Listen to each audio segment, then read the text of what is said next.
In 1980, the world of fitness was a domain of iron and intimidation, a landscape largely built for and by men. The notion that a woman would pursue a strenuous exercise regimen with the objective of becoming strong was considered radical, if not unacceptable. For decades, perspiration was deemed unladylike, and society harbored peculiar, unfounded anxieties that vigorous movement could cause physical harm to a woman's reproductive system. Gymnasiums were a reflection of this cultural attitude. Often gritty, male-dominated spaces where women were a distinct minority, frequently relegated to the periphery. The concept of a guided, high-energy workout experienced in the privacy and comfort of one's own home was not merely a niche idea, it was almost entirely absent from the public consciousness. However, a revolution was quietly approaching. It would not be initiated by a major sports brand or a government health campaign, but by one of the most renowned, accomplished, and controversial women in America. This is the story of how Jane Fonda, equipped with a striped leotard, a pair of leg warmers, and a simple VHS tape, did more than just sell an exercise routine. She democratized fitness for an entire generation of women, launched a multi-billion-dollar industry, and permanently altered our collective relationship with exercise itself. Section 1. An unlikely guru in a pre-workout world before the leg warmers and the famous exhortation to feel the burn. Jane Fonda was a Hollywood star of the highest magnitude. The daughter of screen legend Henry Fonda, she had already carved out her own monumental career, winning 2 Academy Awards for Best Actress by 1978.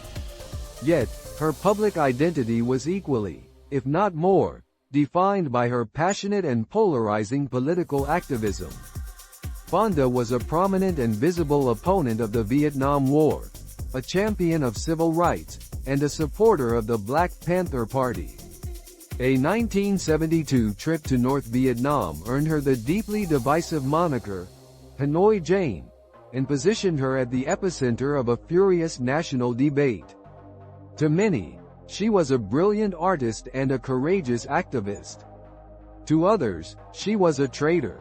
What almost no one perceived her as, was a future fitness guru. This pivotal turn in her career was not a calculated business move. After a foot injury forced her to abandon her lifelong passion for ballet, Fonda sought a new method for staying active. She discovered a high-energy aerobics class taught by Lenny Kasdan and experienced a revelation. At a time when women were discouraged from sweating or building muscle, she found herself in a room with other women, moving, perspiring, and feeling powerful. It was a transformative experience. Concurrently, Fonda and her then-husband, activist Tom Hayden, were managing a political action committee named the Campaign for Economic Democracy (CED). Like most grassroots political organizations, it required a constant stream of funding to support its progressive causes. Realizing her acting career alone could not provide the necessary revenue, Fonda resolved to start a business. In 1979, she opened her first workout studio in Beverly Hills, based on the very routines that had inspired her. The initial objective was explicitly political: to use the profits from teaching aerobics to finance their activism. The studio was an immediate success, leading to the opening of additional locations. But the true revolution was yet to unfold. Section 2. The VHS tape that changed everything. The idea to record the workout for home video did not originate with Fonda. A video producer named Stuart Carl recognized the potential and approached her, but Fonda was initially unconvinced. The home video market was in its infancy, and the VCR was an expensive, niche technology. She herself did not know anyone who owned one. But Carl was persistent, presenting the project as a monumental opportunity to fund the CED on a scale she had only imagined. Persuaded, Fonda agreed. In April of 1982, Jane Fonda's workout, was released on VHS. The result was a cultural and commercial force of unprecedented scale. The video sold at a phenomenal rate, ultimately becoming the best-selling VHS tape of all time, with sales exceeding 17 million copies across its various editions. The workout tape achieved something remarkable. It effectively created its own market. While a small niche for instructional videos existed, the sheer scale of Fonda's success was different. People had primarily bought VCRs to watch theatrical films, but the workout tape served a different purpose. It was a utility, designed to be used repeatedly.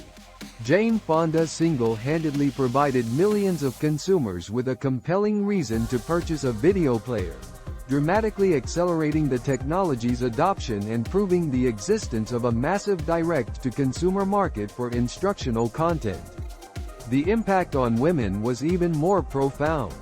For the first time, millions of women who felt intimidated by male-dominated gyms, could not afford a membership, or simply lacked the time to attend, were presented with a viable alternative. They could exercise in the privacy of their living rooms, according to their own schedules. Fonda's on-screen persona was crucial to this success. She was encouraging, positive, and non-judgmental. She was not an unsmiling drill sergeant but a companion, sweating alongside the viewer and validating the effort required to feel the burn. Through her videos, Jane Fonda gave women permission to build muscle, to be strong, and to occupy space. She legitimized the idea that fitness was not exclusively for athletes or bodybuilders, but for everyone. It was a message of empowerment, delivered through a sequence of side planks and leg lifts, and it resonated deeply. Section 3. The Fonda Phenomenon and a Lasting Legacy. The success of the tape transformed the workout into a global phenomenon. It inspired an entire aesthetic that is now synonymous with the 1980s. The vibrant leotards, the candy-colored tights, and the iconic leg warmers, which Fonda herself wore as a tribute to her ballet background. It fostered a shared cultural experience for a generation, as women formed workout groups with friends and the question, "Did you do your Jane today?" entered common parlance. This seismic shift in consumer behavior did not go unnoticed by the business world. The celebrity workout video emerged as a genre, with entertainers from Cher to Raquel Welch releasing their own tapes, all attempting to replicate the singular success Fonda had achieved. Without necessarily intending to, she had established an entirely new category within the fitness industry and created the blueprint for the celebrity fitness influencer that remains prevalent today.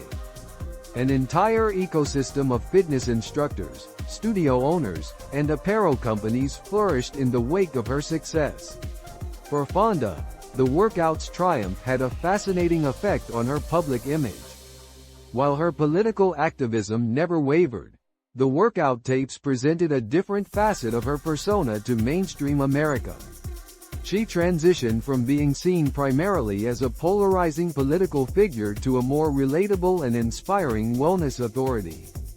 It was a remarkable second act, underwritten by profits that continued to support her and Tom Hayden's political work.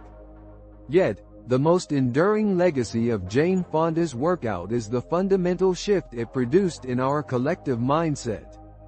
The concept of at-home fitness is now a massive, multi-billion-dollar industry.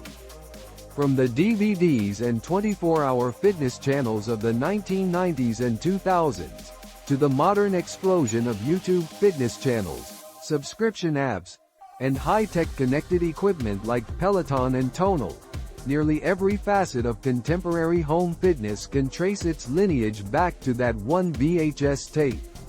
Fonda dismantled the barriers of the traditional gym, demonstrating that fitness could be accessible, democratic, and empowering.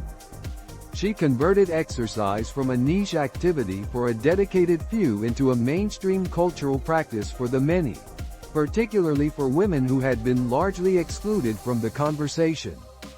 She showed that physical strength and personal well-being were not just acceptable ambitions for women, but essential ones. So, the next time you select a workout on your laptop or follow an instructor on your smart TV, it is worth remembering where this all began.